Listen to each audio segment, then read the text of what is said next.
Assalamualaikum warahmatullahi wabarakatuh. Pertama-tama izinkan saya memperkenalkan diri saya. Saya sebagai moderator, nama saya Fikri Ardiansyah.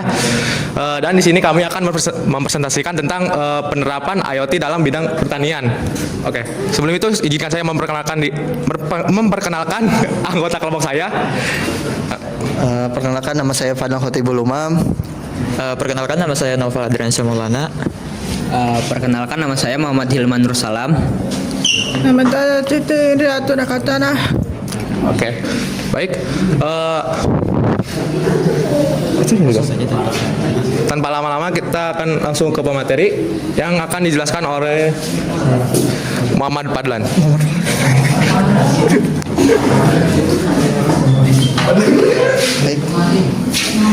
Baik, terima kasih. Sebelumnya terima kasih kepada Bapak Arif Budimansyah Purba selaku dosen mata kuliah komunikasi data. Baik, pada kesempatan kali ini saya ingin mengajak teman-teman untuk mengetahui teknologi modern nih, yang dimana teknologi modern ini sangat membantu memberikan solusi kepada petani untuk menguranginya masalah dan tantangan. Oke, kenapa pertanian? Karena pertanian itu adalah salah satu sektor ekonomi yang sangat penting di berbagai negara ya, terusnya di negara kita, Indonesia. Tetapi kenapa penting ya di Indonesia? Karena kebanyakan warga Indonesia itu, terkhususnya di pedesaan itu masih menggantungkan hidupnya kepada pertanian. Nah, tetapi petani-petani tersebut masih menggunakan metode tradisional, yang dimana metode tradisional ini sering mengalami berbagai permasalahan dan banyak tantangannya juga. Seperti contohnya ketergantungan kepada musim dan kurangnya efisiensi dalam menggunakan sumber daya seperti air dan penggunaan pupuk juga. Terus juga serta kurangnya data yang akurat untuk mendukung keputusan si petani ini. Seperti contohnya kapan waktu yang tepat untuk mengairi ladang dan kapan yang tepat untuk mengosongkan air dari ladang. Nah, sistem teknologi IoT ini tuh memungkinkan petani untuk memantau kondisi lingkungan seperti suhu, kelembaban tanah, terus juga serta mengotomatiskan sistem irigasi atau aliran air ya, dan juga pemupukannya. Nah, dengan demikian IoT ini tuh mampu meningkatkan efisiensi, produktivitas dan keberlanjutan dalam sektor pertanian. Nah, di sini ada rumusan masalah dan tujuan rumusan masalahnya. Itu masalahnya adalah bagaimana penerapan teknologi IoT dapat mengatasi permasalahan dalam sistem pertanian tradisional. Nah, di sini ada 3 tujuan. Yang pertama adalah untuk memahami konsep dan prinsip kerja IoT dalam pertanian. Dan kedua, untuk mengidentifikasi komponen dan sistem yang digunakan dalam pertanian berbasis IoT. Dan ketiga, untuk mengevaluasi manfaat serta hambatan penerapan IoT di lapangan. Next. Nah, di sini ada metode penelitian. Nah, metode penelitian yang kelompok kami gunakan yaitu metode studi pustaka atau bahasa Inggrisnya library research, yaitu pengumpulan informasi dan data dari berbagai sumber tertulis nih, seperti contohnya buku, jurnal ilmiah, artikel, dan situs website yang relevan. Nah, informasi tersebut diperoleh kemudian kami analisis nih secara deskriptif untuk memberikan gambaran menyeluruh tentang implementasi IoT dalam pertanian. Nah, sekarang pengertian IoT dan pertanian pintar. Nah, Internet of Things atau biasa disingkat IoT ini itu adalah konsep di mana perangkat fisik saling terhubung melalui internet dan mampu mengumpulkan, mengirim, dan menerima data. Nah, dalam pertanian tersebut, contohnya seperti perangkat seperti sensor tanah, terus cuaca dan aktuator dapat digunakan untuk mendeteksi dan mengatur kondisi lingkungan. Nah, sekarang pertanian pintar atau bahasa Inggrisnya adalah smart agriculture. Itu merupakan bentuk pertanian modern yang memanfaatkan IoT big data dan kecerdasan buatan untuk meningkatkan efisiensi dan hasil produksi. Ya, tujuannya adalah menciptakan sistem pertanian yang presisi, berkelanjutan, dan ramah lingkungan. Baik, selanjutnya akan dilanjutkan oleh Saudara Nopal. Oke, selanjutnya di sini saya akan menjelaskan beberapa komponen penting IoT dalam pertanian. Yang pertama, komponen yang penting yaitu ada sensor seperti sensor DHT 11 dan Light Dependent Resistor atau LDR. Nah, sensor ini digunakan untuk memantau suhu, kelembapan tanah, dan intensitas cahaya matahari secara real time. Contohnya di lahan cabai, sensor kelembapan membantu menentukan kapan tanah mulai kering dan perlu disiram. Kemudian komponen yang kedua yaitu ada aktuator. Dalam sistem irigasi otomatis, aktuator seperti pompa air diaktifkan saat sensor mendeteksi bahwa kelembapan tanah di bawah ambang batas.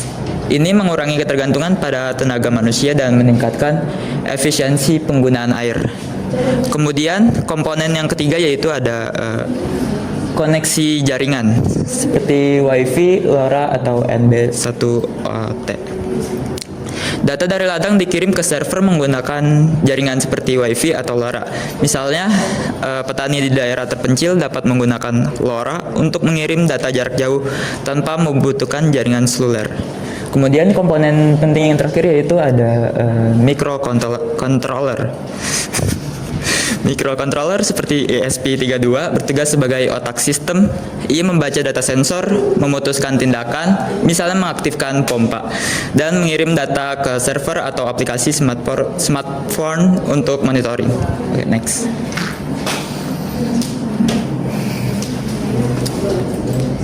Kemudian di sini ada studi kasus implementasi nyata dalam IoT dalam bidang pertanian. Yang pertama yaitu sistem irigasi otomatis. Di sini sensor kelembapan tanah dipasang di lahan pertanian dan terhubung ke microcontroller seperti ESP32. Sensor ini akan membaca kadar air dalam tanah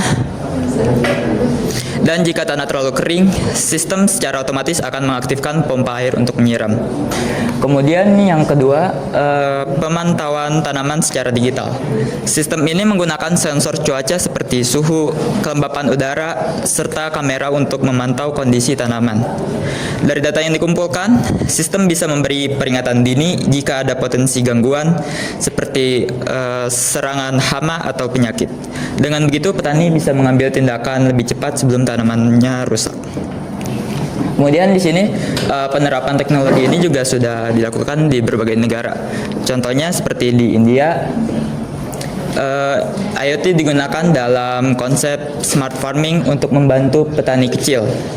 Kemudian ada di Belanda, penerapan IoT jauh lebih maju. Negara ini mengembangkan sistem pertanian presisi di mana semua proses mulai dari penyiraman, pemupukan, hingga panen dikendalikan secara otomatis dan berbasis data.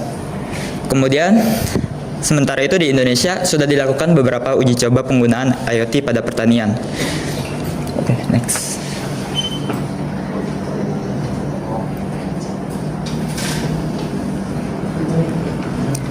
Kemudian di sini ada beberapa manfaat dan dampak positif. Salah satunya yaitu meningkatkan efisiensi penggunaan air dan pupuk dalam pertanian. Kemudian mengurangi biaya operasional dan tenaga kerja. Selanjutnya menyediakan data real time yang akurat untuk pengambilan keputusan dan mengoptimalkan hasil panen dan menjaga kualitas produk. Dan terakhir yaitu mendukung pertanian berkelanjutan dan ramah lingkungan. Kemudian di sini ada beberapa tantangan dan keterbatasan dalam pemanfaatan IoT dalam pertanian. Yang pertama yaitu ada kendala teknologi seperti keterbatasan sinyal dan infrastruktur jaringan di pedesaan. Terus tantangan yang kedua yaitu ada dalam biaya. Investasi awal untuk perangkat dan pelatihan cukup mahal dan tidak murah. Kemudian yang ketiga kesiapan SDM atau sumber daya manusia. Yaitu petani memerlukan pelatihan untuk memahami dan mengoperasikan sistem. Kemudian tantangan yang terakhir yaitu ada keamanan data, potensi risiko kebocoran data dan serangan siber.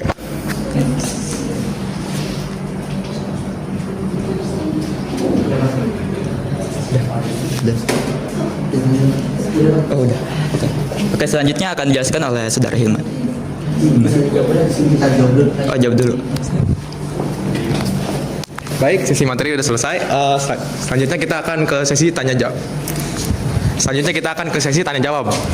Yang mau bertanya silakan. Tiga ya? Tiga. Jadi tiga ya? Sama saya satu. Silakan. Oke, siap.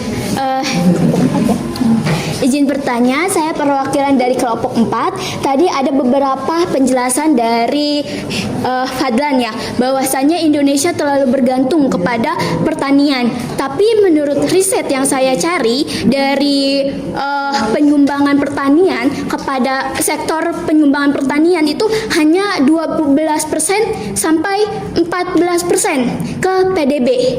Nah, berarti sistem ekonomi mikronya itu tidak terlalu bergantung kepada pertanian.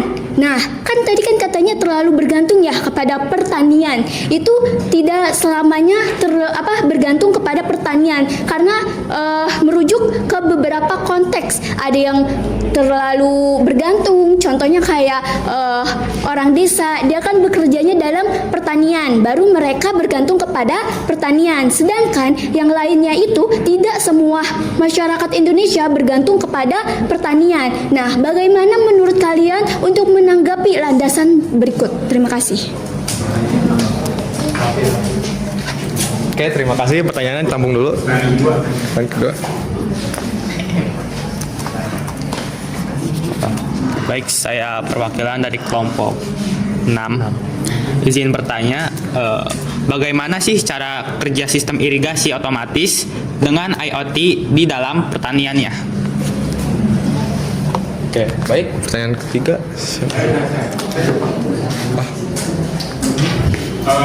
Tadi kan saya lihat itu ada banyak tantangan.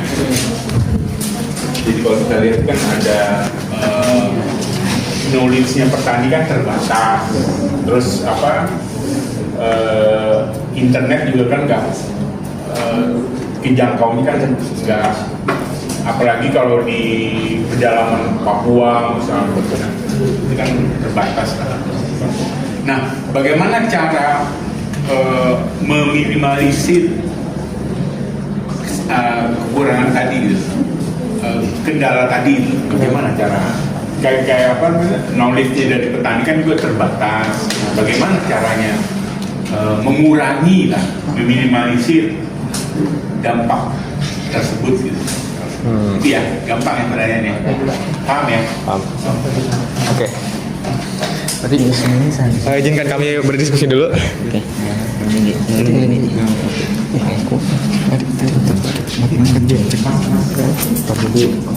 Tentang kronologis petani aja internet.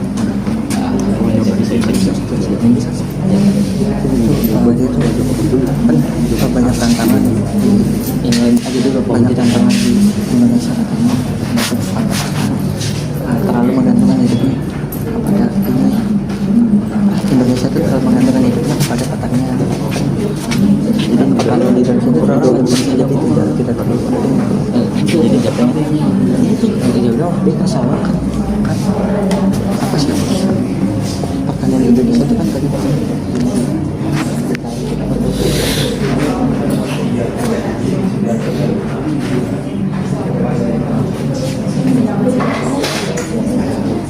Saya sebenarnya pernah mengadakan penelitian ini, penerapan teknologi internet of things untuk smart greenhouse. Jadi pertanian juga sebetulnya, ya, berbasis web server dan Android controller. Jadi ada beberapa teman yang melakukan penelitian itu. itu bagaimana orang cara Kalau Kerawang juga termasuk landasan mereka mulai banyak yang mengimplementasikan IoT. dan sektor ekonomi terkecil di Indonesia. Ini kebetulan studi kasusnya itu kalau tidak salah SMK Negeri 1 ya Kerawang, SMK ya, bukan di Dekrong,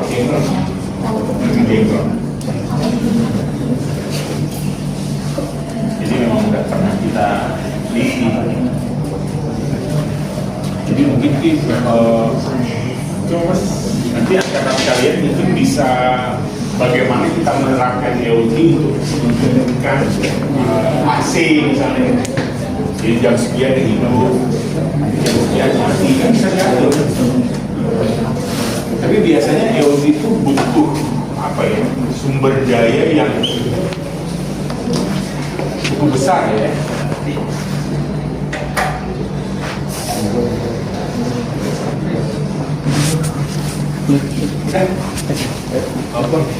Baik, di sini saya ingin menjawab pertanyaan dari kelompok Rapli, yang dimana tadi pertanyaannya adalah bagaimana sistem irigasinya ya. Nah, di sini ketika di suatu ladang itu sudah dipasang dengan sensor kelembaban tanah.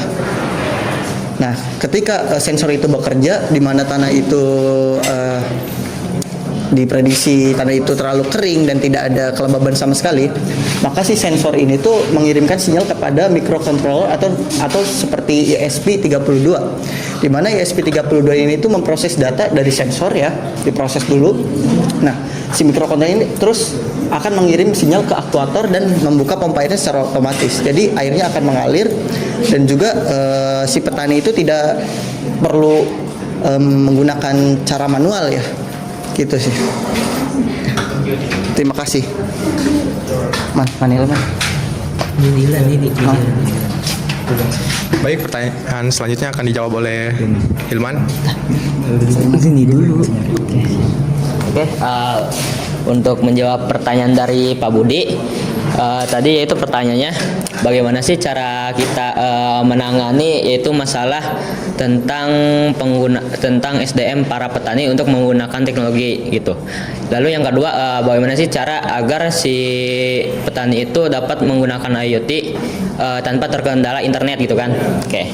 Untuk yang pertama, mungkin kita bisa melakukan sosialisasi kepada para petani bahwa bagaimana sih cara menggunakan sistem dari yang akan kita buat gitu. Nah, lalu untuk yang kedua, dari yang masalah internet, mungkin kita bisa membuat yang namanya itu jaringan lokal, yang dimana jaringan lokal itu dia tidak menggunakan internet dan hanya menggunakan router mungkin atau juga kabelan. Jadi kita bisa menyambungkan si microcontroller itu ke dalam WiFi. Jadi kita mengakses si microcontrollernya itu secara lokal gitu, tidak menggunakan internet.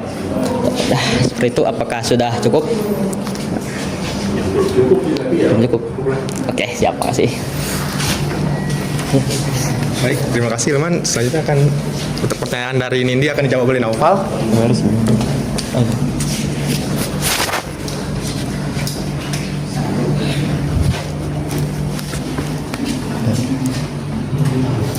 Oke, selanjutnya di sini saya akan menjawab pertanyaan dari Nindi. Meskipun pertanian di Indonesia itu masih sekitar 12% kontribusinya terhadap PDB karena pertumbuhan sektor industri dan jasa yang lebih cepat, rendahnya produktivitas pertanian, serta nilai ekonomi komoditas pertanian yang relatif kecil. Ini menunjukkan bahwa banyak orang masih bergantung pada sektor yang menghasilkan nilai tambah rendah secara ekonomi.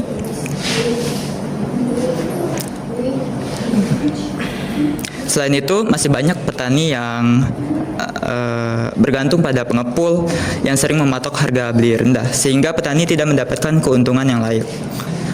Kemudian, cukup mohon maaf jika ada salah kata. Oke, terima kasih. Baik, terima kasih. Apa? Diterima, Nindi?